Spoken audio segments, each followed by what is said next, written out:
どうも、そして英語です。今度の教えは Contraction Part 2。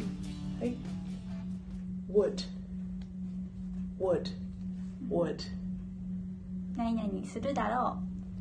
う wouldn't 何々しないだろwould not 何々しないでしょう would have 何々したはずだった would have 何々したはずでした should 何々すべきだ shouldn't 何々すべきではない should not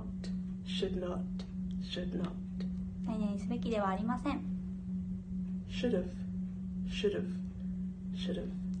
何々すべきはずだった should have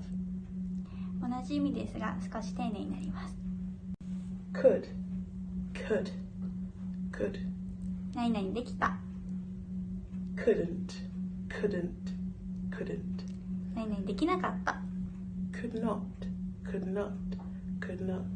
はい、何々できませんでした could have